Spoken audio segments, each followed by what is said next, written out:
it's a great honor for me to welcome the eminent speakers, scholars, practitioners to this very, very important forum of today. Uh, we will be discussing about the revocation of the special status of Jammu and Kashmir by India on 5th August 19 unilaterally. It is going to be about 4 years now that this has been done. And unfortunately, the international community and United Nations stays silent on this revocation. I remember reading an article by Mr. Bilal Sufi. There was a research paper or article in which he had referred to 2 or 3 cases which were filed in the Indian high courts, Srinagar and others, for the revocation of this status. And the high courts had actually given a decision that this status cannot be reversed, because for reversing this status you need the same legislative assembly which had passed this which has passed this law. Against this, as I know, you will be hearing more from the legal minds and the practitioners.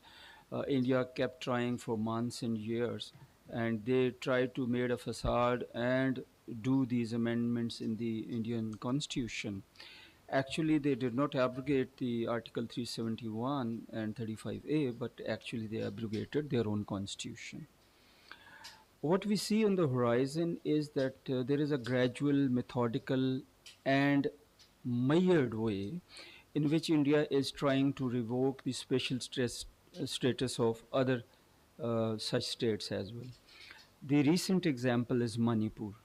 In Manipur, there are so much of atrocities being committed. The official figures are that about 150 people have been killed, whereas actually they may be much more. The injured figures are about 300 to 400. They may be more. The worship places have been desecrated. The churches have been burnt. The nuns have been raped, and they have been made kind of naked and undressed and paraded also, as the रवाज goes या जैसे रवाज है India में. Sorry, मुझे याद आ गया, हम जो आज की डिस्कशन करेंगे इसको हमने बाइलिंगुअल रखना. तो ये तो इंडिया में रवाज बन गया हुआ है कि जो दूसरी नेशनैलिटीज़ हैं, इवन उनके अपने जो शेड्यूल्ड कास्ट हैं, जो उनको नंगा करके परेड करना, तो ये सारा कुछ दुनिया देख रही है. और जो आगे दिख रहा है, शायद आगे मणिपुर में भी यही हो. बस इन सारी चीज़ों के साथ मैं बहुत शुक्रिया के साथ वेलकम करता हूँ मोहतरम जनाब एम्बेसडर इनामुल हक हैं, एम्बेसडर फौजिया को, साफ़ी साहब को. एम्बेसडर दुरानी हमारे पास आए हुए हैं with special invitation because he has been part of IPRI and we still take him as part of IPRI. Nasir Qadri साहब, आपका बहुत शुक्रिया. ये बेसिकली जी नासिर कादरी साहब का आइडिया था कि हमें ये इवेंट करना चाहिए मिल के, since he heads the legal forum on Kashmir. So thank you so much, and we would love to do it more often. Bilal Sufi साहब, expert, all round, and very kind of you. You are always there whenever we invite you on the short notice, despite your busy schedule. हमें तो पता नहीं चलता लेकिन हम जब आपको कहते हैं आ जाते हैं, लोग कहते हैं जी इतने बड़े आदमी को आपने बुला लिया, थैंक यू सो मच. और सागर साहब, आपको बहुत शुक्रिया. All appreciation to Maham and Maryam. Where is Maryam? Maryam, thank you for coordinating all this. With this hand you over. Thank you so much. Thank you so much, sir. We will now begin with the roundtable. I'm going to ask that every speaker with 5 minutes, you can lay down your ideas, and then we're going to move on to the question, answers, and discussions. And without further delay, our first speaker is Mr. Nasir Qadri, who is also hosting this roundtable with us. Mr. Qadri is a human rights lawyer from IIOJK and presently serves as the executive director of the Legal Forum for Kashmir, which is an international legal advocacy group for Kashmir. Mr. Qadri will be focusing on India's constitutional onslaught in IIOJK and Pakistan's legal obligations as a stakeholder to the dispute. He will also be introducing the work of the LFK and his work related to Kashmir so far. Thank you. Bismillahirrahmanirrahim. Thank you, Excellencies. Thank you, Chairman Saab. I have been asked, it has been basically designed by our program coordinator, but yet another onslaught has started. I'm sorry for a late.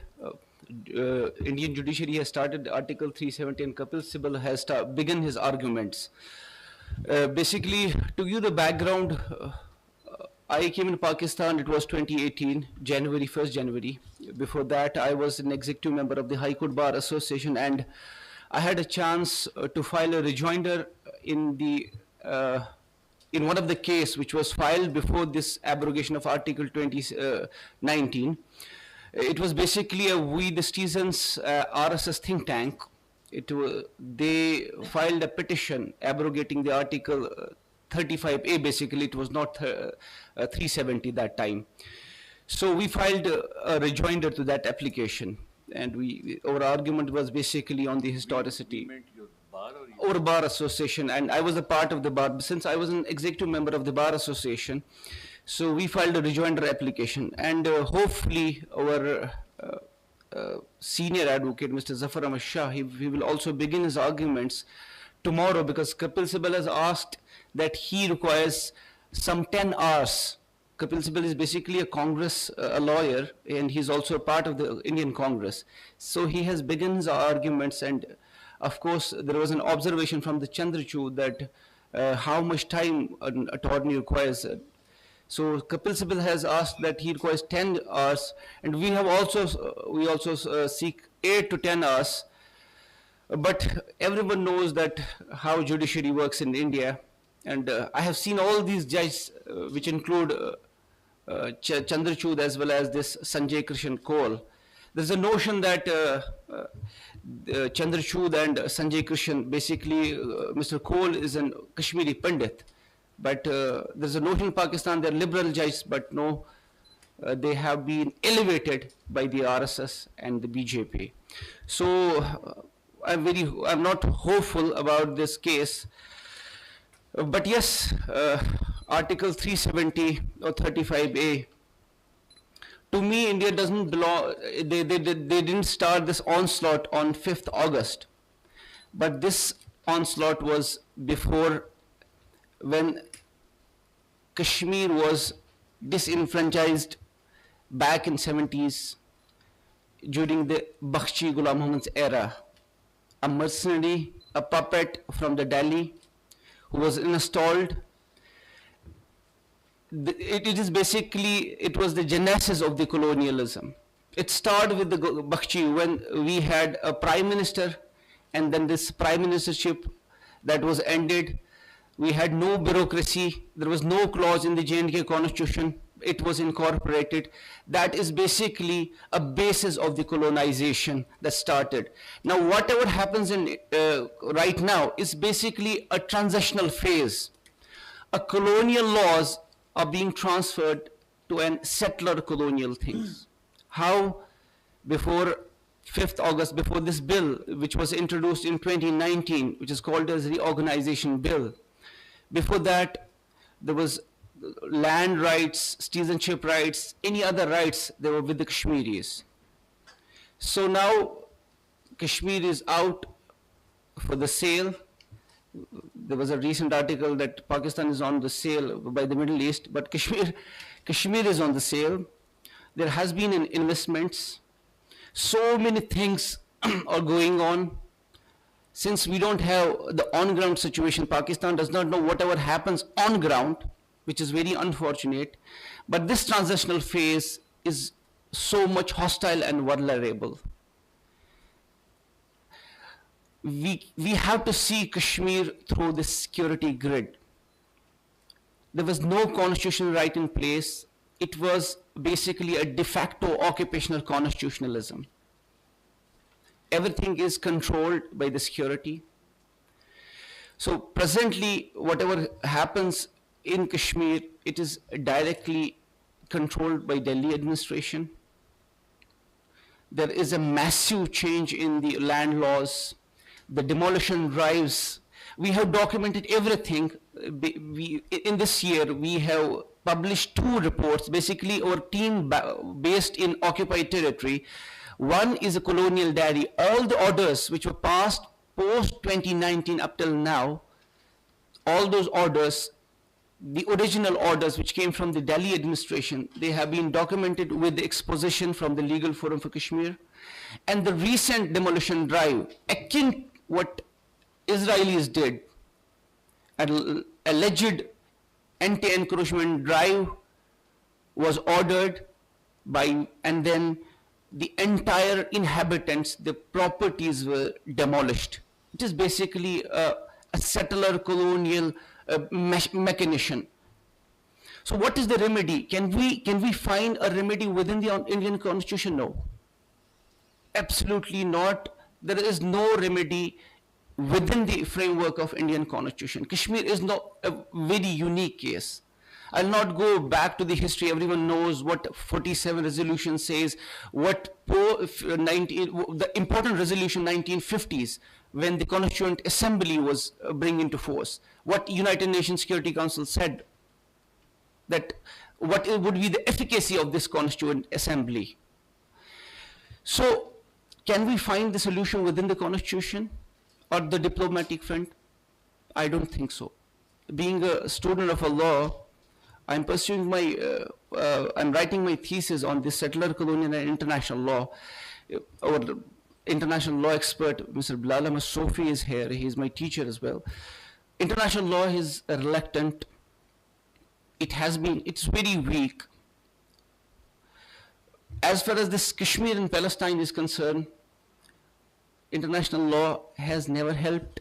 It won't help unless Pakistan comes in an action, being an important party to this dispute.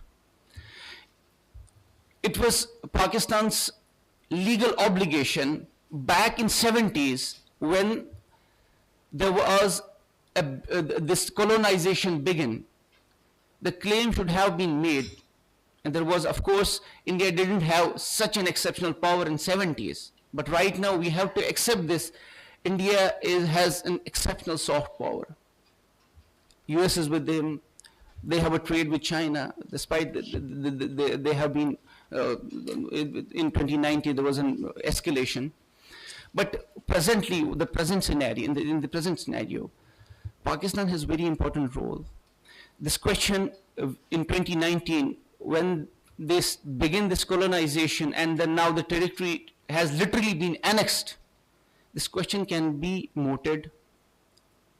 It should have been referred for an international court of justice, because the ICJ, and before this ICJ, the Permanent Court of International Justice, they enunciate that the territorial dispute, any territorial dispute, it is basically, this is objectively determined by basically this, the court.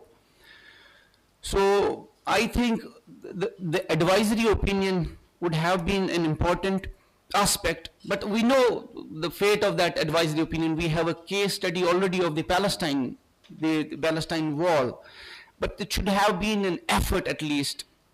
As of now, there is no effort from the legal party, which is an important party to this dispute, to have a rigorous and the pragmatic level what India did through legal recourse. But India didn't kill anyone. They bring a legislation, it was basically a lawfare. And then what was our counter argument? That is yet, I don't know, maybe Bilal Ahmed Sofi Sahab has a remedy, but I believe there was a short-term remedies with the Pakistan, long terms as well. You know, in 2021, we filed a suit before the UK War Crime Tribunal, and it was the first suit, and local NGO, we filed a universal jurisdiction application after 30 years. So I'll rest here. Thank you very much. Thank you, Mr. Qadri, and for raising questions that Sufi Saab will have to answer later on the international legal options. What if Sufi Saab has been raising the same? So you will compliment. Compliment. Our second speaker for the session is Ambassador Asif Durrani. Ambassador Durrani is a former ambassador of Pakistan to Iran. He has served on various diplomatic postings in New Delhi, Tehran, New York, Kabul, and London. He has served as a senior research fellow at IPRI and currently serving as the special representative of Pakistan on Afghanistan. Ambassador Durrani will be focusing on the post-August 5 resolution of the Kashmir issue. Thank you. Thank you, Maham. Thank you for inviting me. Mr. Chairman, Ambassador Inamul Haq, he is my mentor, and who knows better Kashmir than him? And we have learned from him and his writings and his interaction with the international community. What I'll do, in fact, if it is to be post-5 situation and the resolution of Jammu and Kashmir dispute, I think militarily it is not possible at the moment. Yes, we could have done it immediately. We heated up the line of control and perhaps taken to a level where it could have forced the P5 to take cognizance of the issue. But it could not happen at that point of time. Like in 1984, when India went to Siachen, we did not immediately respond in Kargil. And we took the action in Kargil much later, and it did not work us diplomatically. It did not go into our benefit diplomatically.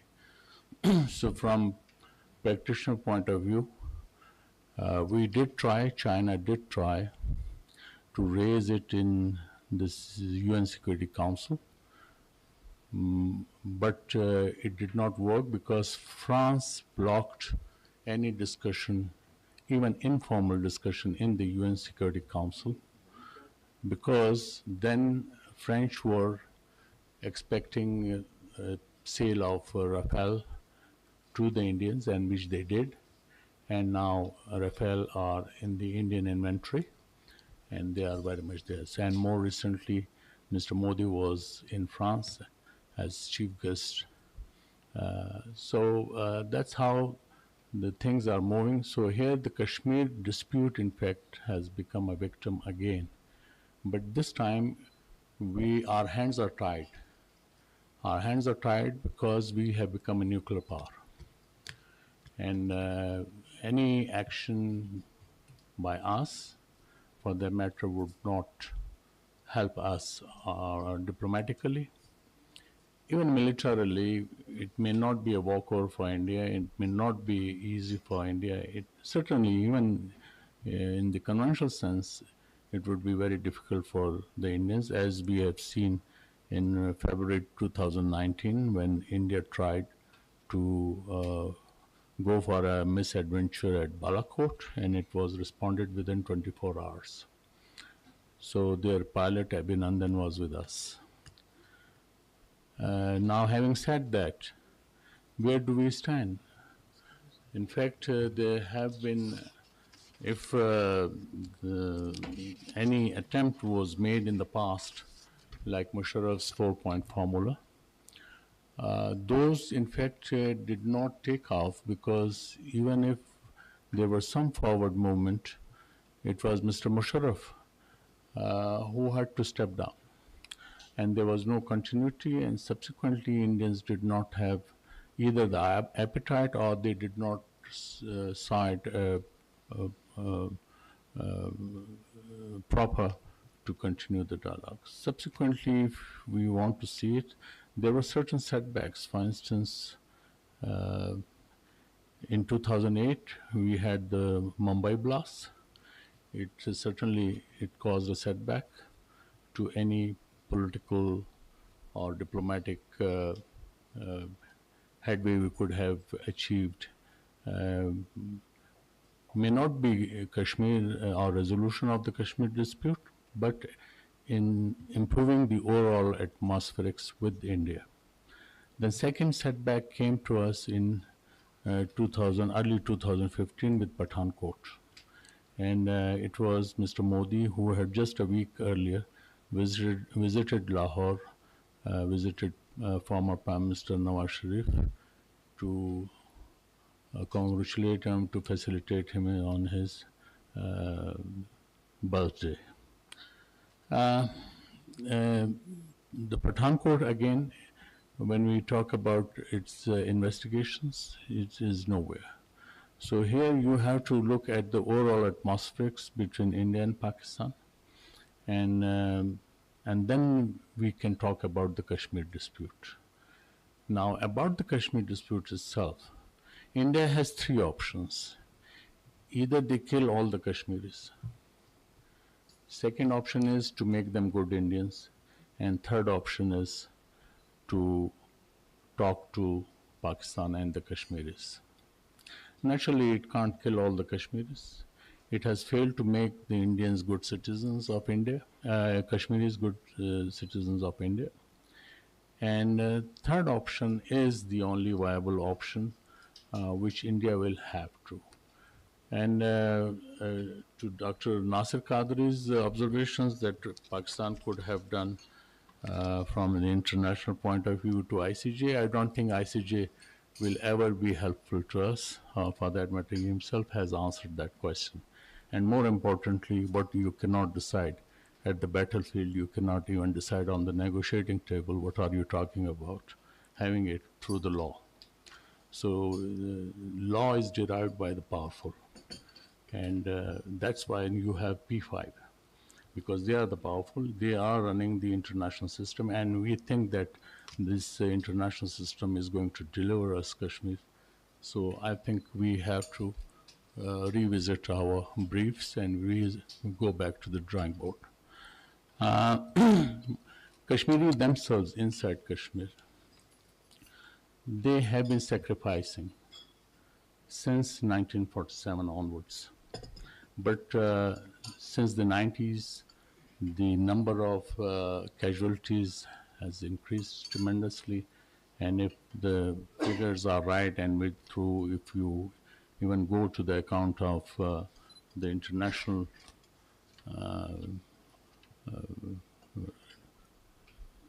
observers, it's over 100,000. And you are still counting. They have applied the new tactics of, in fact, incapacitating the future generation through pellet guns, making them blind. But all these tactics have actually increased the hatred against India.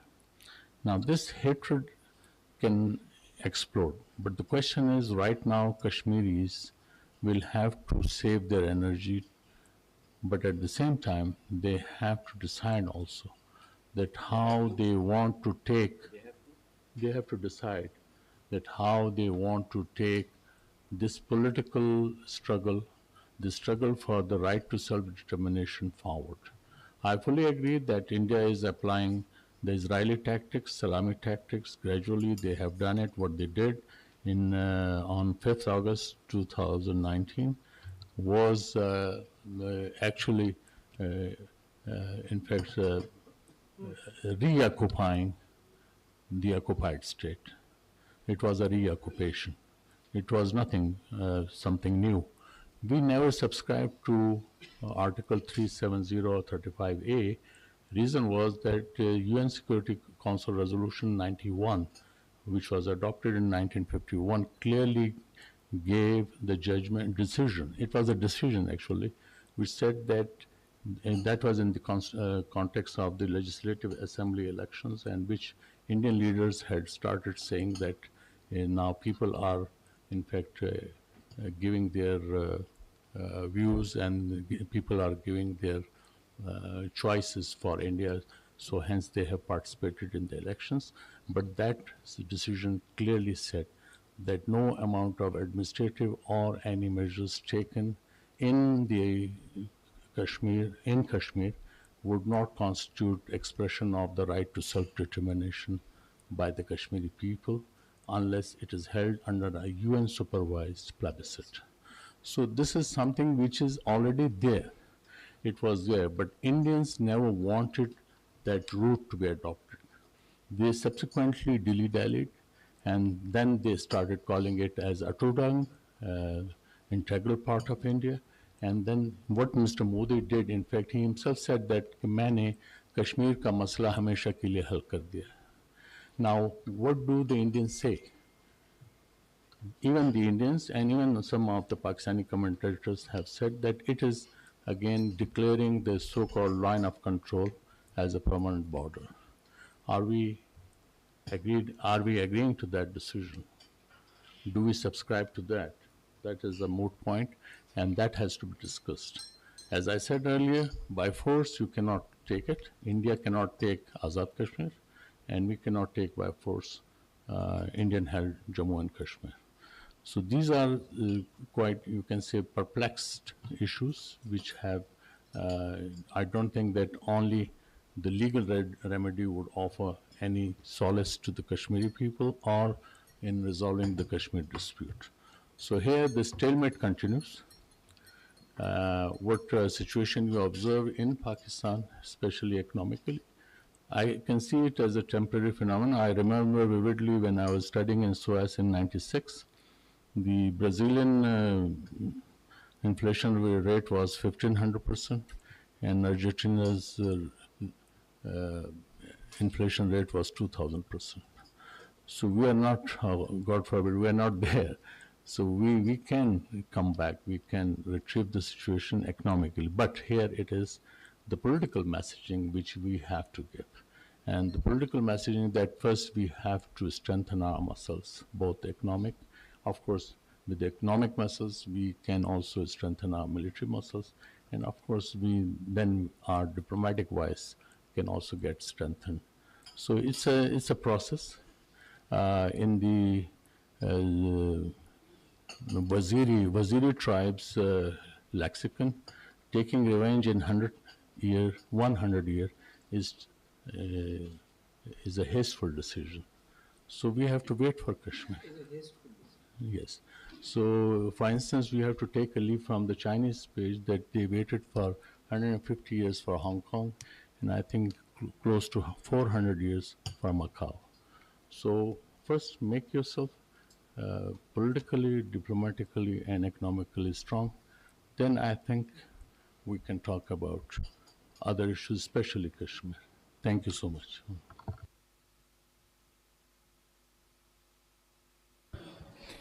Thank you, sir. That was very enlightening and a very realistic approach to the Kashmir issue. Our next speaker is Mr. Emir Bilal Sufi. Mr. Sufi is a renowned international lawyer. He's also my mentor and serves as the president of the Research Society of International Law.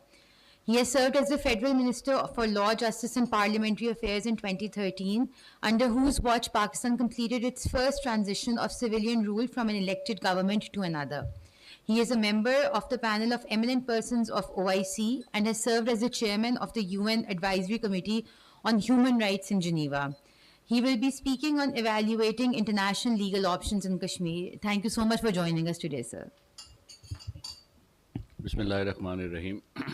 Honorable Chair, ladies and gentlemen, Assalamu alaikum. आपने Meham 5 minute दिए हैं. 5 minute में मैं एक किस्सा ही सुना सकता हूँ, और वो किस्सा मैं अर्ज कर देता हूँ. आपके गांव में अगर कोई बदमाश जो है किसी प्लॉट पर कब्जा कर ले, जो कि अक्सर हो जाता है बार-बार, तो 2 राय उसमें होती हैं. एक राय ये होती है कि इस बदमाश ने कब्जा कर लिया है, इसके पास पावर है, ताकत है, और इस वक्त इसी का तोती बोल रहा है, तो लिहाजा हम कब्जे को गिव अप कर दें और भूल जाएं कि उसने कब्जा कर लिया. लड़ तो हम उससे सकते नहीं हैं, हम कमज़ोर लोग हैं इस गांव के, ये ताकतवर आदमी है, he is now occupying the plot, so we give up. एक राय ये होती है कि ठीक है, इस वक्त उसके पास ताकत है, यकीनन है, लेकिन हम भी कोई वकील के पास जाएं कचहरी में या हाई कोर्ट में और उससे कंसल्ट करें कि हम क्या करें, और हम इस मामले के लिए कब्ज़ा छुड़ाने के लिए लीगल इक़दामात क्या है. वो कहेगा ज़ाहिर है भाई, अगर मैं कानूनी आपको राय दूंगा तो कब्ज़ा तो आपको खुद ज़ोरे बाजू से लेंगे तो फिर स्टे काम करेगा.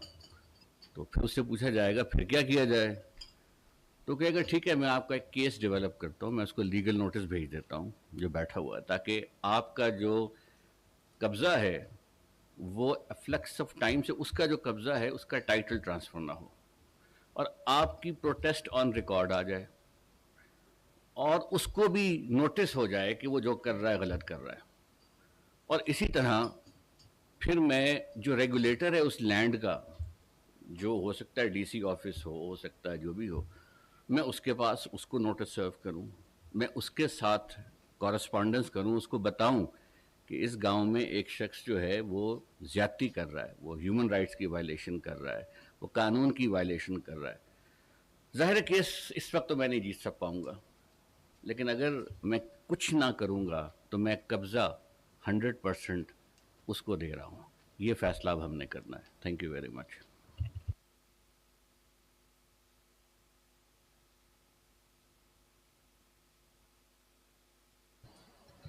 Thank you, sir. That was a very quick solution to what we need to do moving forward.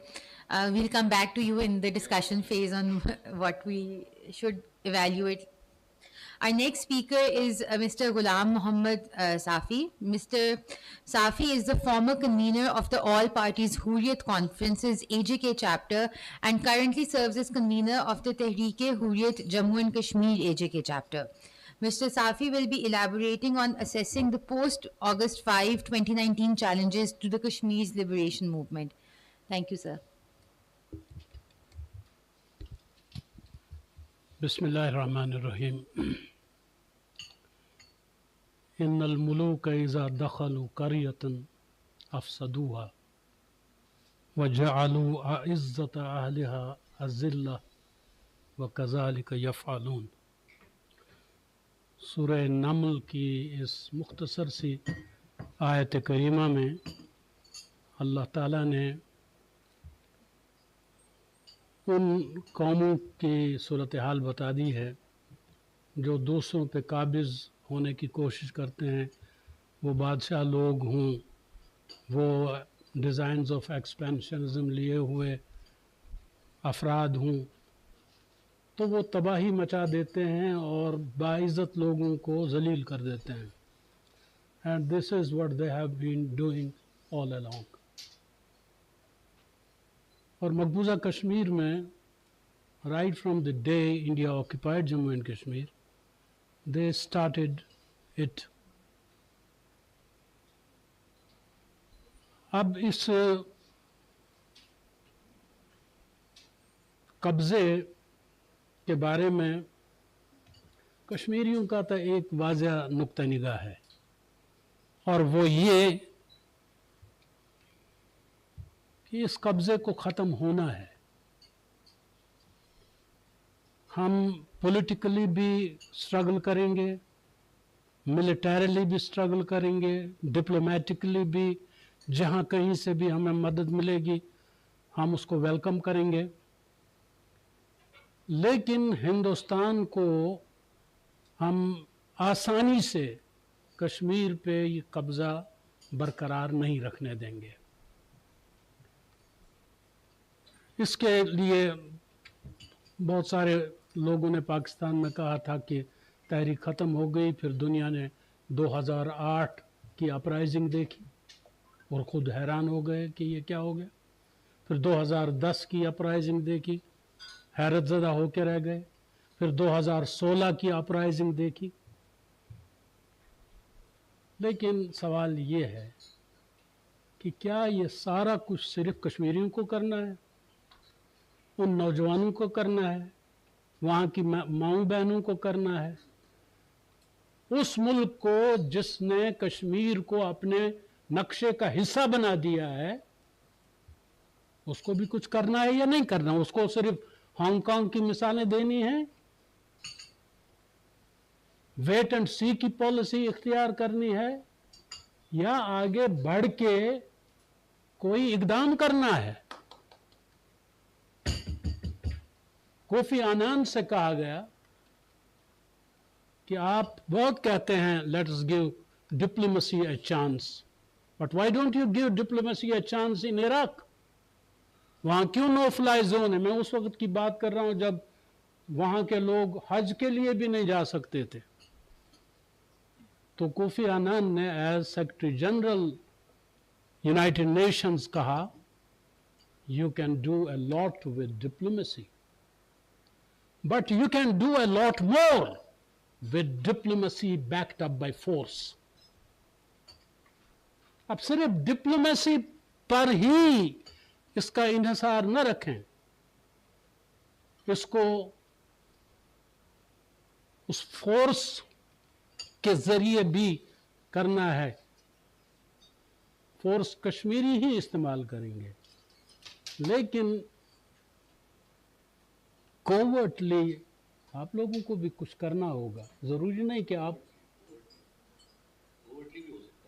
हाँ, तो मेरी गुजारिश ये है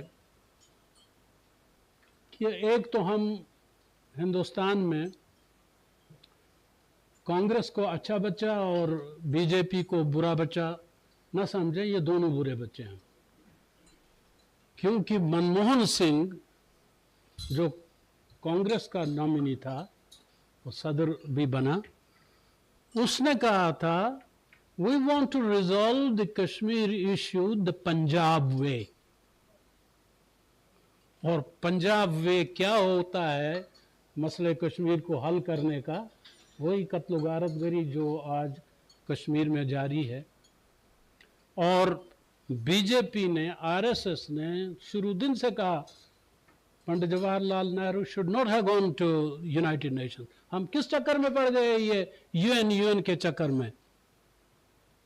कब्जा कर लेना था कश्मीर पे, उसको हासिल कर लेना था। और बीजेपी कहती है कि हमारे लीडरों ने उस वक्त कहा था कि आप यूएन के चक्कर में न पड़ें, इसको हासिल कर लें कश्मीर को, this is the opportune time. लेकिन उन्होंने ऐसा नहीं किया। लेकिन अब जब मैं आ गया हूं, यानी मोदी, वो कहता है कि हम तो बाकी चक्रों में नहीं पड़ेंगे। So the 5th of August action वो ये जानने के बावजूद उसने की कि शिमला एग्रीमेंट में लिखा हुआ है कि pending the final settlement of Jammu and Kashmir, ये वो, कि कोई यूनिलैटरल एक्शन नहीं किया जाएगा। But they did it. अभी राजनाथ सिंह कह रहा है हमें लाइन ऑफ कंट्रोल पार करनी चाहिए। कुछ आप लोगों की तरफ से भी कश्मीरियों को हौसला देने के लिए कोई बयानबाजी ही सही, आप क्यों अपनी असेंबली में कहते हैं हम क्या जंग करें? जंग नहीं करेंगे तो और क्या करेंगे आप? अगर ये जुगुलर वेन है, if it is true, so we'll have to save your jugular vein। या तो ये कहें कि नहीं, हमने आपको टरखाने के लिए, कश्मीरियों को टरखाने के लिए हमने ये कहा है, कायदे आज़म ने कभी नहीं कहा ये जुगुलर वेन है। But the fact of the matter is that Quaid said it. और ये भी एक हकीकत है कि हिंदुस्तान और पाकिस्तान के दरमियान जुमला मामलात जो हैं वो जम्मू कश्मीर से होकर ही गुजरेंगे। कश्मीर हल होगा तो आपकी तिजारत भी होगी, आपके सकाफती ताइफे भी चलेंगे। कश्मीर मौजूद रहेगा as a burning issue. India आपको सुख चैन से बैठने नहीं देगा। Thank you very much.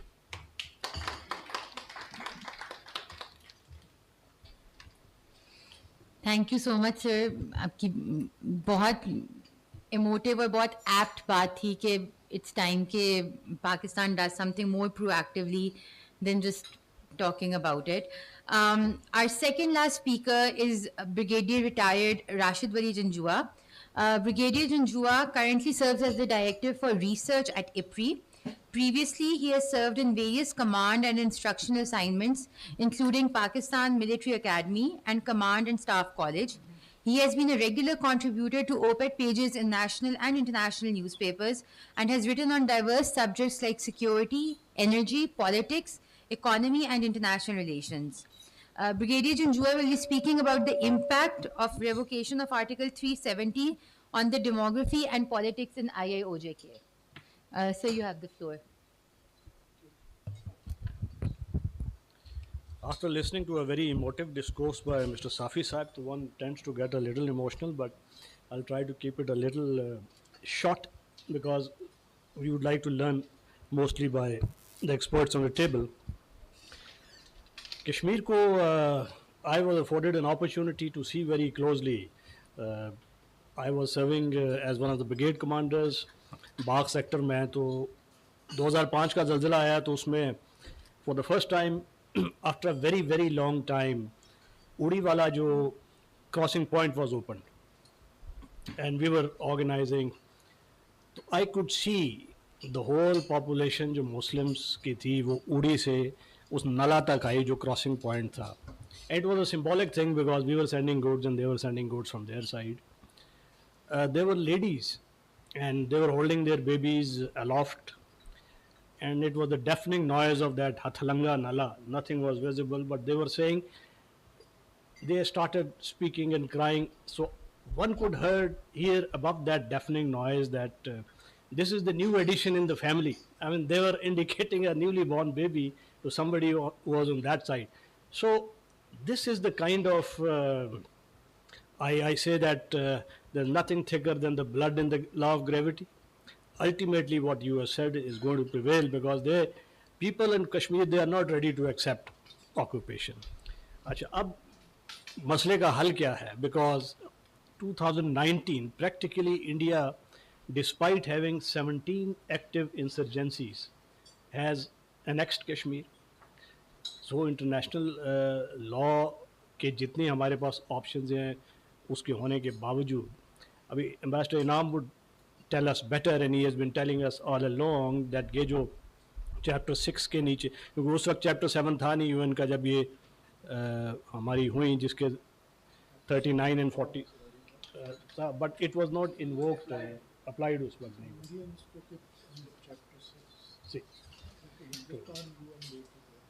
बिल्कुल सर, चैप्टर 7.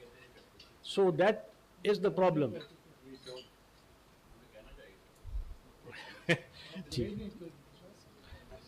तो वो हमारे जो लीगल उस पर I am sure you can comment better, but the current अभी जो सिचुएशन है, I was told to talk a little on demography के डेमोग्राफिकल चेंजेस वो क्या कर रहे हैं. 370 तो हो गया, उसके बाद वो रीऑर्ग ऑर्डर था, उसके बाद उन्होंने रीऑर्ग उसमें जो स्टेट अमेंडमेंट लॉ उसके ज़रिए जो परमानेंट रेजिडेंट्स का दे चेंज द स्टेटस. और अब the ones who serve in Kashmir for 15 years, या the ones who have been educated in Kashmir for 7 years, वो मैट्रिक या एफ करेंगे तो वो दे आर एलिजिबल फॉर इसकी जो resident status. There are so many figures doing the rounds. एक figure कहता है कि जी 2.5 मिलियन उन्होंने ऐड कर लिए हैं डोमिसाइल सर्टिफिकेट्स इशू करके. एक फिगर कहता है कि no it's 3.8 million. There is another figure which says that it is 4.2 million actually, कि जो डेमोग्राफी चेंज करने के लिए वो ला रहे हैं एज अ परमानेंट, जो प्रॉपर्टी ले सकते हैं जो पहले 35A के ज़रिए नहीं ले सकते थे. अब देयर इज़ अनदर जो कि गोपकार के जो कन्वीनर हैं यूसुफ साहब, उनकी एक स्टेटमेंट है कि ये 5 मिलियन से 10 मिलियन तक जा सकती है जो इंडियंस का एम है. तो अगर ये पूरी डेमोग्राफी चेंज कर देंगे और उसके बाद इलेक्टोरल जेरीमैंडरिंग जो ये कर रहे हैं, Kashmiris are 6.8 in Kashmir state, Jammu की है around 5.3 if I am correct, या 5.3 मिलियन. उनकी शेयर बनता है 39 इलेक्टोरल कॉन्स्टिट्यूंसीज में, और पॉपुलेशन के मुताबिक कश्मीर का शेयर बनता है 51. जो इन्होंने लेटेस्ट वो अपना चेंजेस किए हैं उसमें 47 they have given to Kashmir and 43 to Jammu. So जो 7 ऐड किए हैं उसमें से 6 जम्मू को दे दिए हैं, 1 सिर्फ स्टेट को दिए. अच्छा, उसके अंदर भी ये मज़ीद they are doing these gerrymanderings. Chenab valley में जैसे किश्तवार जिसमें द टैली इज़ मोर, अगर उसको कॉन्स्टिट्यूंसी कार्विंग करें तो वो किश्तवार का उन्होंने कॉन्स्टिट्यूंसी कर दी है जिसकी 57,000 स्ट्रेंथ है. اور ایک کشمیر میں سورن کوٹ کا علاقہ ہے جس کی 1 لاکھ سے اوپر آبادی ہے, مسلمان اس میں ڈومینیٹ کرتے ہیں, اس کو کانسٹیٹوینسی نہیں بنایا. So these subterranean things are happening cleverly, slowly. وہ پراپرٹی اس کو لے کے دے رہے ہیں. ہوم لیس لوگ جو ہیں ان کی لینڈ ان کو دیا جا رہا ہے ان دا گارب کی, یہ ہوم لیس تھے یہاں پہ, وہ زیادہ ہندوز کو دے رہے ہیں, اس میں سے ایوکشن مسلمس کی ہو رہی ہے ابھی. تو who will stop that and under what international law options will we do so. اس میں ہمارے جو آپشنز ہیں آئی ایم شیور صوفی صاحب would be better able to, but ہماری آپشنز ہیں آن سیورل. ایک تو ایپسٹیمک لیول پہ ہے کہ ہم میسیجنگ کریں, نیریٹو بنائیں. دوسرا یہ ہے کہ ڈپلومیٹک لیول دورانی صاحب نے بتایا. تیسرا از دا انٹائرلی جو لیگل ریجیم ہے. تو لیگل میں جو دنیا بھر میں ایک ہوتا ہے کہ that's boycott, divestment and BDS movement. So Palestinians نے پوری دنیا میں اس کو ایکسپلائٹ کیا ہے.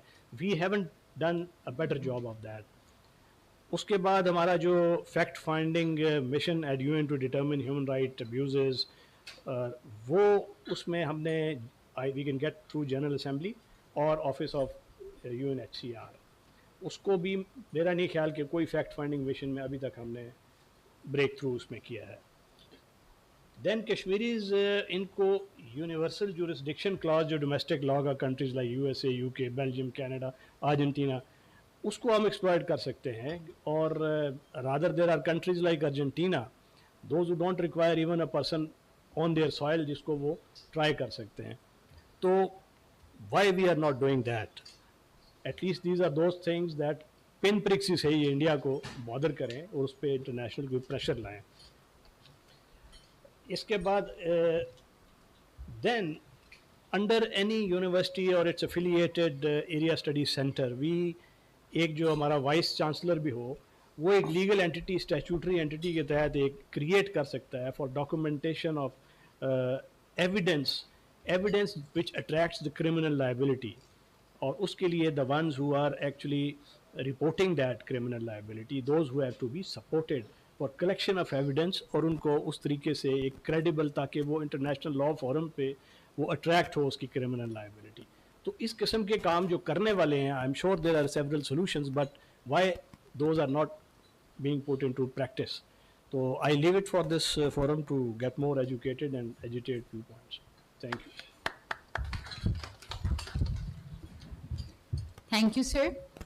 Moving on to our last speaker, Mr. Mahmood Ahmed Sagar is the convener of All Parties Hurriyat Conference AJK chapter and serves as chairman of the Democratic Freedom Party. He also represents the incarcerated senior Hurriyat leader Shabir Ahmed Shah. Mr. Sagar will be shedding light on India's nefarious settler colonial program and its implications on the Kashmir issue. Thank you for joining us today, sir. بسم اللہ الرحمن الرحیم.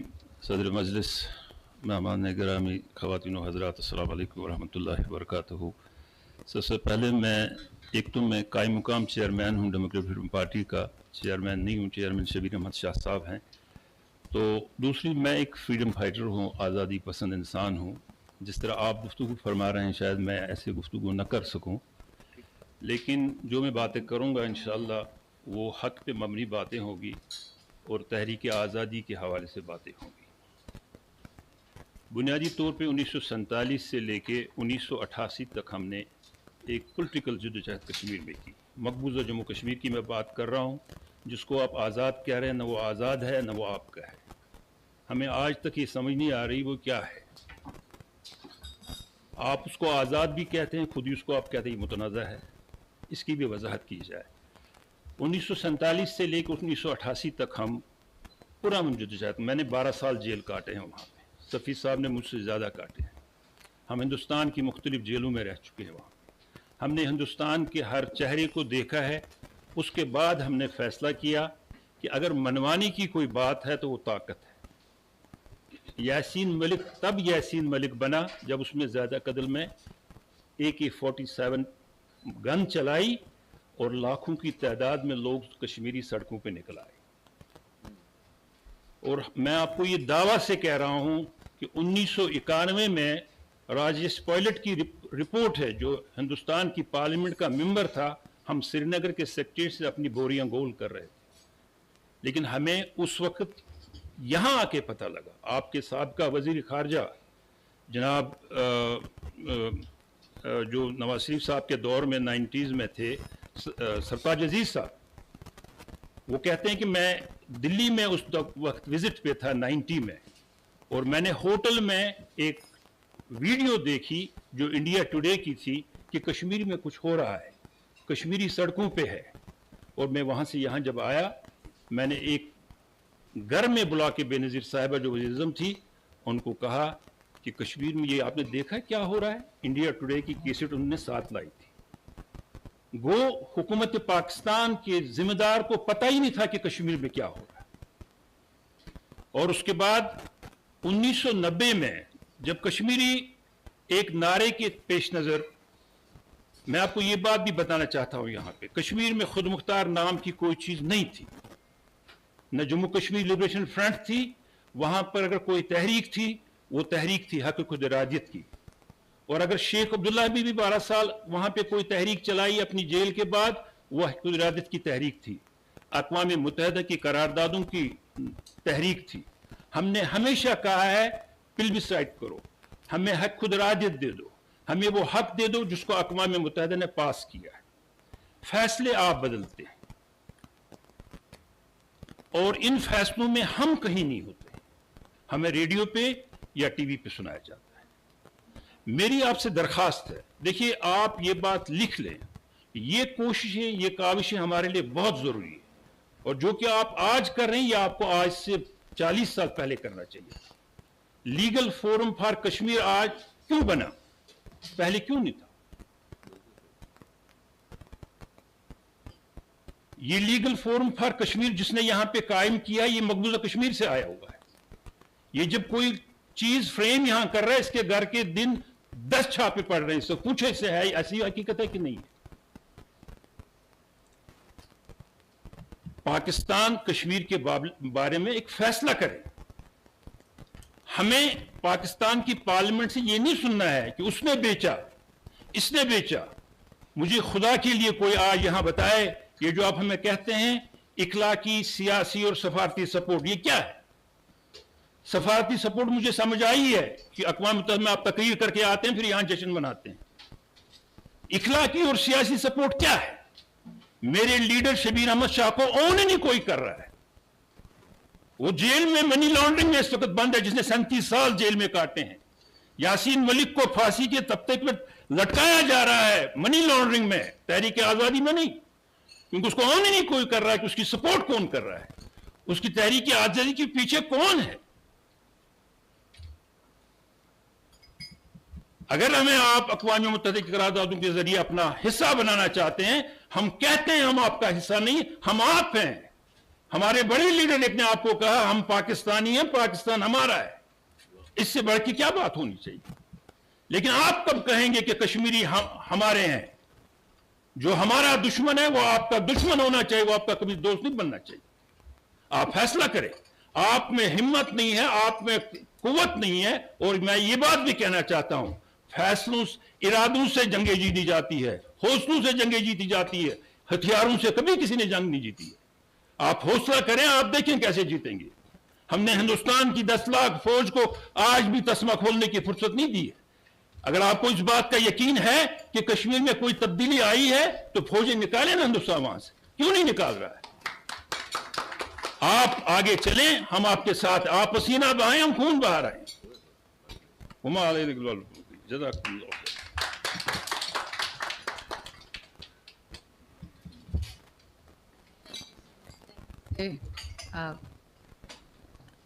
آپ بالکل صحیح کہہ رہے ہیں, and it's always important to hear from people جنہوں نے فرسٹ ہینڈ وٹنس کیا ہوتا ہے. 12 سال بڑی ہمت ہے. Thank you sir.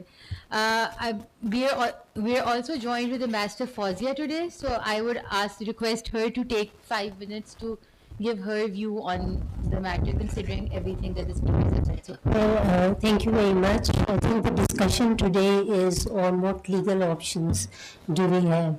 And I think all the speakers have basically pointed out the legal options that we could exercise. But again, I think Ambassador Asif Durrani probably has been more, I would say, should I say, realistic or pragmatic, saying that legal options will not serve any purpose. So I really. Okay, some purpose. But in any case, I think there are a lot of developments that are taking place in India, which we need to monitor, particularly what is happening in Manipur, the systematic changes that are taking place over there.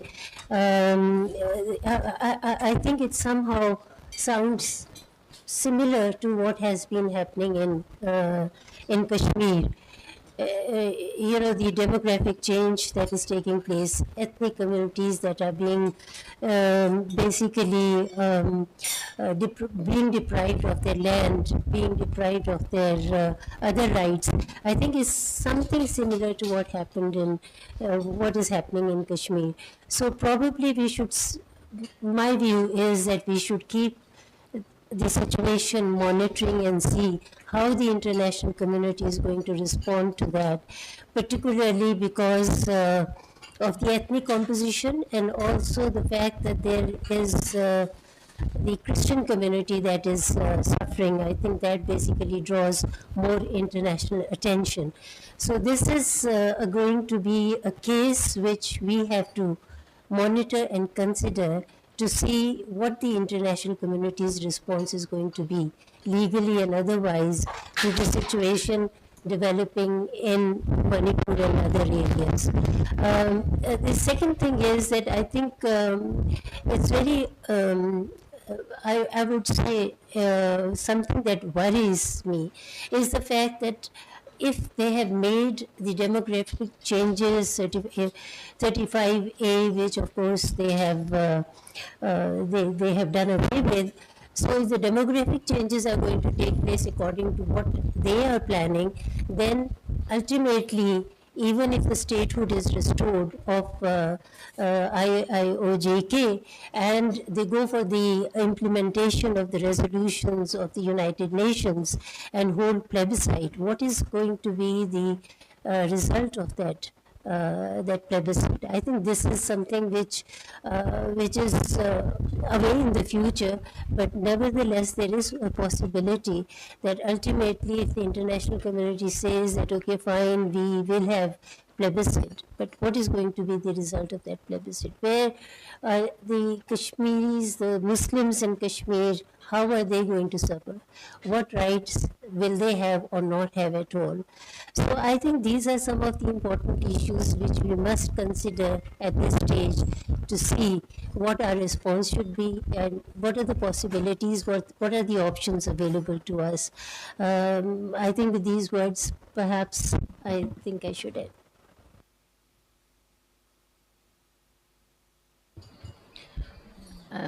Thank you, madam. Now, I would just ask every speaker to, taking into account what the other speakers have said, to just round up their own viewpoint on this for 2 minutes before we follow up with the discussions. So we're going to start with Nasir Qadri sir, please. I think much has been said. I am waiting for Bilal Ahmed Sofi Saab. Okay. As Safi Saab and Sagar Saab already said, ये हमारे कायद भी है, and they have experience of 3 decades. इनने हालातें देखी है, इनने diplomacy देखी है, इनने बहुत सारी चीज़ें देखी है, पाकिस्तान में रहे हैं. मैं तो नया हूँ, मैं आपको ऑन ग्राउंड सिचुएशन बता दूँ. लेकिन एम्बेसडर साहब की जो गुफ्तगू थी, ये हकीकत नहीं है,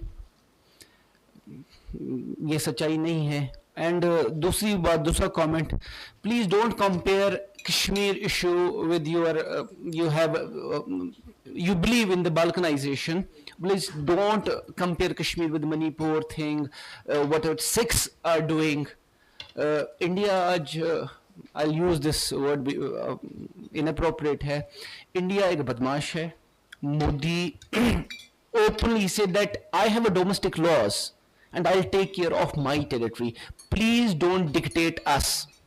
ऑलरेडी मणिपुर से पहले जी जो माइनॉरिटीज की रिपोर्ट स्टेट डिपार्टमेंट ने भी इंटरवीन किया था इंटरनेट राइट्स पे. ऑलरेडी जो मुसलमानों के साथ हो रहा था, India said the human rights organization, they said that we are sufficient, हमारे पास लॉज है, हम डील कर सकते हैं, we don't want any intervention, third party intervention. तो इंडिया अभी मानने के लिए तैयार नहीं है. As far as Kashmir thing is concern, sir कह रहे हैं आईसीजे, मैंने आईसीजे की बात नहीं कही, I said advisory opinion. Taking Kashmir case directly to ICJ is one thing, but advisory opinion is something else. Universal jurisdiction की बात आई, पाकिस्तान ने 30 साल कोई एप्लीकेशन नहीं की. It was my organization with the support of हमारे ये कायदीन है, इनकी सपोर्ट से हमने केस लिया. और बाकी रियासतों में लेने के लिए there is of course technical issues, nexus की ज़रूरत है. तो एक यहाँ पर किसी ने तजवीज़ ये दी कि एकेडमी या लीगल एकेडमिशंस, मुझे लगता है कि पूरे पाकिस्तान में RSIL के गिने चुने जो 2-3 और कोई एक्सपर्टीज है नहीं. I am sorry, comparing India, international law की बात कर रहा हूँ. 2 जेंटलमैन्स, एक तो रिसेंटली हमारे पास आए थे, बट इंडिया अगर आप देखें, मेरे पास एक किताब है SK कपूर, आप लोग इंडियन इंटरनेशनल लॉ पढ़ते, उसी कपूर साहब ने बैक इन 90s एक किताब कश्मीर कॉन्फ्लिक्ट के नाम से ली, इंटरनेशनल लॉ फ्रेमवर्क में. उसने तजवीज़ दी है मसला कश्मीर का हल हम कैसे करें, how to annex it, and they did it verbatim. तो हम 30 साल सोए रहे. थोड़ा सा practical and pragmatic efforts level की ज़रूरत है. एंड यूज़ ऑफ फोर्स, जब तक आप यूज़ ऑफ फोर्स को, जब तक आप अपोलोजेटिक रहेंगे, तब तक आप कुछ कर ही नहीं पाएंगे. इंटरनेशनल लॉ तब इन्वोग होगा, एफिकेसी होगी, जब आप लेजिटिमाइज करेंगे यूज़ ऑफ फोर्स. आज आप अपोलोजेटिक है, अनफॉर्चुनेटली आज आप ओन नहीं कर रहे हैं आर्म्ड एक्टर्स को, इंडिजिनस मूवमेंट्स को, डिस्पाइट दैट IHL और एनी अदर कन्वेंशंस लेजिटिमेसी दे रही है हक खुद हुसूल हक खुद इरादत के लिए. Use of force it is very much lawful, legal. तो आप उसके हाथ पीछे कर रहे हैं, which is detrimental legally speaking. Please legitimise war of liberation movement openly. Experts बैठे हैं, ये आपको एडवाइस करेंगे, तो आप बंद कमरों में खुद ही खुद के एडवाइजर्स बुला के मसले कश्मीर को ख़राब ना करें. Use of force is very important. और उसके बाद आपकी डिप्लोमेसी भी चलनी है और मेरा लॉ फिर भी चलना है. Thank you. Thank you. Ambassador Durrani please. या तो हम जज्बाती हो जाएं या फिर हकीकत पसंदी का सामना करें. मैं जब UAE में एम्बेसडर था तो एक साहब ने, वो स्कूल भी हमें लुक आफ्टर करना पड़ता है, तो मुझे स्कूल का हाल बहुत बुरा है. मैंने कहा आप अगले 2 दिन बाद आप प्रिंसिपल हैं इस स्कूल के, आप तशरीफ़ ले आइए और फिर मुझे बताइए कि कैसे ठीक किया जा सकता है. And the gentleman was nowhere to be scene.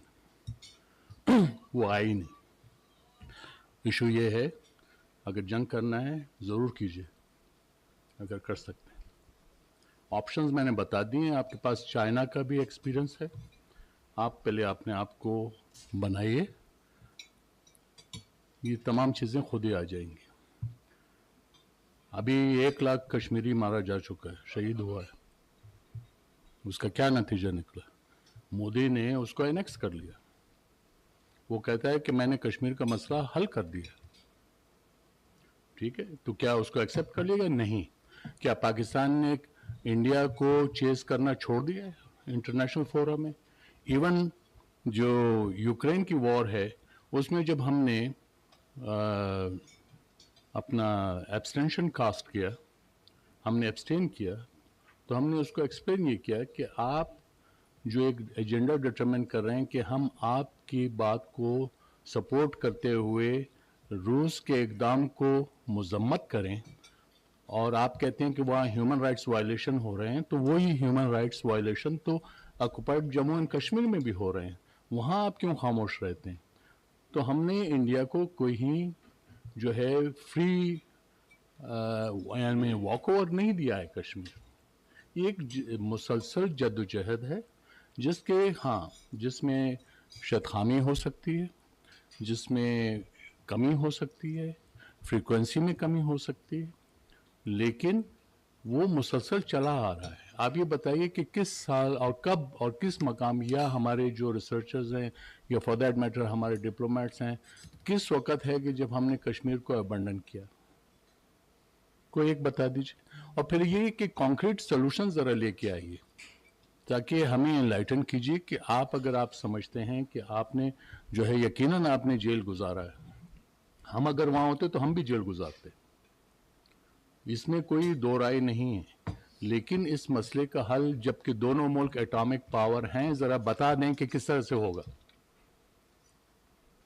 آپ ذرا بتا دیں کہ وہ ہم نے کون سے 4 سٹیپس لینے ہیں جو کشمیر کو آزادی کی طرف لے جائے گا. یہ بہت ضروری ہے. میں نے تو اپنا آپ کو پوائنٹ آف ویو دے دیا. میں اس سے مطلب میں کون ہوتا ہوں, مطلب یہ ہے کہ اس وقت جو سچویشن سامنے نظر آتی وہ ہے. تو ہمیں جذبات یقیناً ہیں اپنی جگہ, لیکن جو ہے ہمیں ریئلسٹک ہو کے یہ دیکھنا ہے کہ ہم نے کیا ایکشن لینے چاہیے, لے سکتے ہیں, اور کیا غلطیاں ہم نے کی ہیں ذرا. تو یہ میرا عرض ہے. باقی کشمیر کا جو کاز ہے اس پہ تو کوئی کمپرومائز نہیں ہو سکتا. آپ جو ہے ایون مشرف فارمولا اگر کوئی بات کرتا ہے تو اس میں بھی آپ کشمیر کو ابنڈن تو نہیں کر رہے. شملہ ایگریمنٹ نے بھی تو کشمیر کو ابنڈن نہیں کیا یہ. اور اس کے بعد سبسیکوینٹلی جو ہے کشمیر کے آپ ہر جگہ, یہی وجہ ہے کہ آج انڈیا جو ہے اس کا آپ کے ساتھ کیا سب سے بڑا جو تنازع وہ یہی ہے. ہمارا اور پھر کشمیر ڈسپیوٹ جو ہے خالی کشمیر ہی نہیں ہے, سیاچن کا بھی تعلق کشمیر سے, ہمارے جو ریور واٹرز ہیں, انڈس واٹر, انڈس جو ریور ہیں ہمارے میجر, وہ سارا اس کا تعلق کشمیر سے ہے. تو ہم اس کو کیسے ابنڈن کر سکتے ہیں؟ وہ نہیں ہو سکتا. لیکن اس کے لیے کہ trimming of your sails does not mean that you are changing the port of destination. یہ ہمیں ذہن میں رکھنا چاہیے. Thank you sir. And sir I think next پہ ہم صافی صاحب سے پوچھتے ہیں بیکاز امبیسڈر صاحب has shade light on some of the things you said.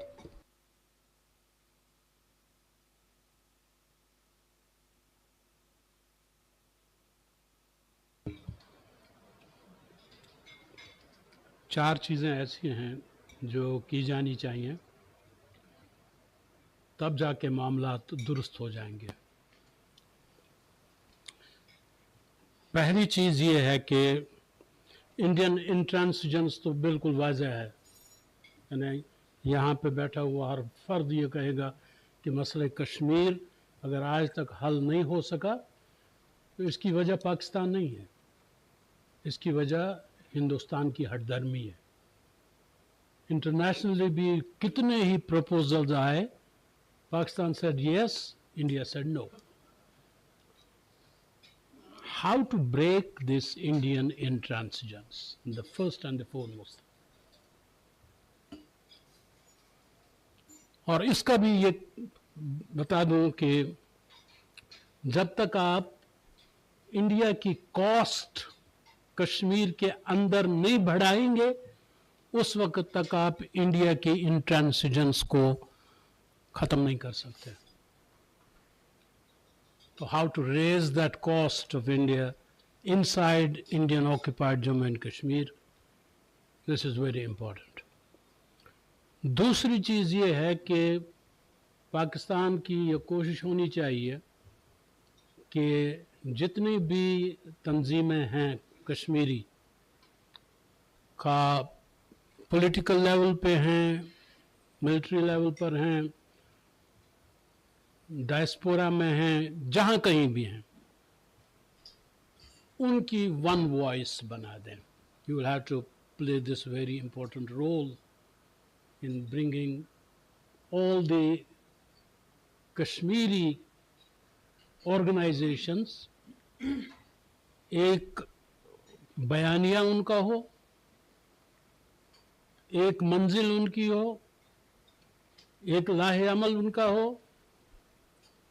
اس پر پہنچانے کے لیے آپ اپنی کاوشیں کریں. تیسری چیز یہ کہ انڈیا کا کوئی بھی شخص, انعام الحق صاحب یہاں پہ ہیں, واجپئی کانگریس کے دور میں اقوام متحدہ میں آیا,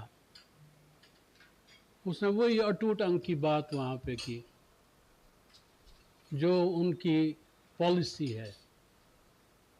تو پاکستان بھی اپنی پالیسی میں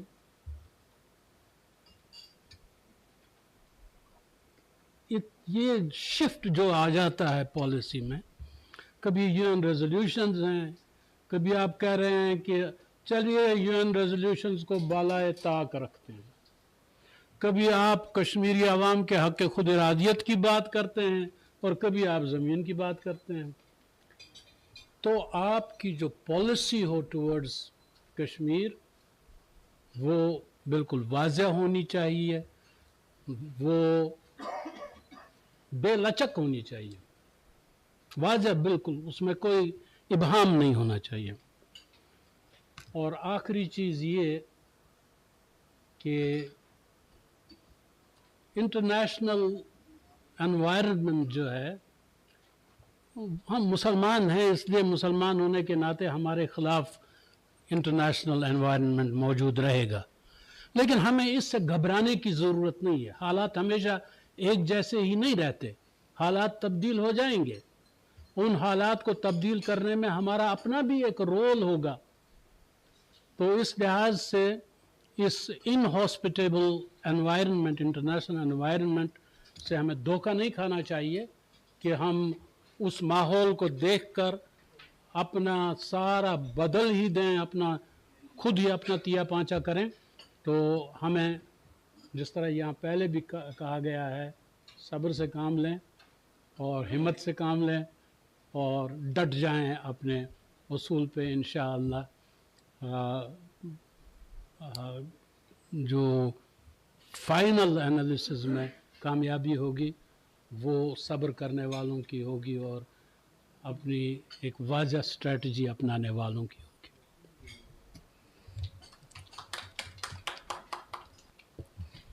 Thank you, sir. We will now ask Sufi Saab to shed light. ایک تھوڑا سا انہوں نے جو بات کی کہ ایک پالیسی کنسسٹنٹ ہونی چاہیے, تو ایز فار ایز لیگل وہ گوز, آپ کا اس کے بارے میں. بہت شکریہ. کشمیر کا issue obviously state specific issue ہے, ریجیم اسپیسیفک نہیں ہے, اس لیے پالیسی کنسسٹنٹ ہونی چاہیے. دوسرا اہم پوائنٹ یہ ہے کہ جو پالیسی کی بات آپ کر رہے ہیں, اور میرے خیال بالکل جائز بات ہے, کشمیریوں کو ہمیں ڈسکلوزر دینا چاہیے of where we stand and what we want to do. جتنے لوگوں کی قربانیاں ہیں یہ بھی ایک جواب مانگتے ہیں کہ آپ کہاں کھڑے ہیں اور کہاں ہمیں لے کے جانا چاہ رہے ہیں. سو وہ جواب میں اور آپ نہیں دے سکتے, اسٹیبل کے اگر جتنے لوگ ہیں وہ نہیں دے سکتے, اس کا جواب سیاسی پارٹیز دیں گی پاکستان کی. اور اسی لیے میں انفارملی آپ سے عرض کر رہا تھا کہ کشمیر کے ایشو پر پاکستان کی سیاسی پارٹیز جو رجسٹرڈ ہیں ان کے نمائندوں کو بلا کر بھی یہی نقطہ نظر سنوایا جائے تاکہ وہ اپنی لیڈرشپ کو ایکوپ کریں کہ کشمیر کے ایشو کو وہ آگے کیسے بڑھانا چاہتے ہیں. یہ بہت کروشل ہے کیونکہ کشمیر کا وے فارورڈ کی رسپانسبلٹی, اس کا وزن نہ کسی ایگزیکٹو ادارے کو اٹھانا ہے, نہ کسی منسٹری کو اٹھانا ہے, نہ کسی تھنک ٹینک کو اٹھانا ہے, نہ کسی اکیڈیمک کو اٹھانا ہے. یہ پاکستان کی سیاسی قوتوں کو اٹھانا ہے کیونکہ پاکستان کے لوگوں کے نمائندے ہیں, وہ ان کی ایسپریشنز کو ریپرزینٹ کرتے ہیں. کشمیر کو آزاد کرانا چاہتے ہیں, اسٹیٹس کو کی طرف جانا چاہتے ہیں, کوئی اور legal framework, let that be the call coming from the political forces. So I think we need to engage and show the experts view to the political forces کے اپنے وکلا بھی ہیں, ان کے اپنے ریپرزینٹیٹیوز بھی ہیں, ان کی لیڈرشپ بھی ہے. تو میری تو ایک یہ رائے ہوگی کہ ان کے ریپرزینٹیٹیوز کو بلا کر یہی بریفنگ, یہی لوگ پرہیپس اپنا نقطہ نظر پریزنٹ کریں تاکہ اس کی political traction build up who. Because یہ پولیٹیکل ٹریکشن جو ہے وہ پھر ایونچولی چیزوں کو آگے لے کے جائے گی اور وے فارورڈ بنائے گی. بطور وکیل آپ مجھ سے پوچھتے ہیں کیا وے فارورڈ ہے, بے شمار وے فارورڈ ہیں, وہ تو میں آپ کو بڑی تفصیلات دے سکتا ہوں. اور مجھ کے میرے پاس کئی اہم متعلقہ حکام کے لوگ آتے رہے ہیں اور کچھ میرے سے بریفنگ لے کے گئے, بڑی تفصیلی بریفنگ, بڑے اسپیسیفک اسٹیپس. وہ میں چونکہ میں نے آپ سے پوچھا یہ لائیو جا رہا ہے تو اس لیے I wouldn't like to make a disclosure of that. ایک کانفیڈینشیلٹی فریم ورک ہے جس میں جو کچھ میرے سمجھ میں تھا وہ میں نے دیا ہے. وہ کلوز ڈور آپ کبھی کریں گے تو اس میں اس پہ بات بھی کر لوں گا, اور وہ بہت ڈویبل اسٹیپس ہیں. I clearly think we can bring a lot of legal issues اس کے. اب فار ایگزامپل میں صرف ایک ایشو کی آپ کو بات بتا دیتا ہوں, شبیر صاحب کا ایشو یا یاسین ملک صاحب کا ایشو. اب یہ ایک لیگل پروسیس ہے نا جس میں ان کو اینٹی منی لانڈرنگ میں انوالو کیا گیا, یہ سپریم کورٹ میں اپیل فائل کر دی گئی, ان کی سزا کی لائف.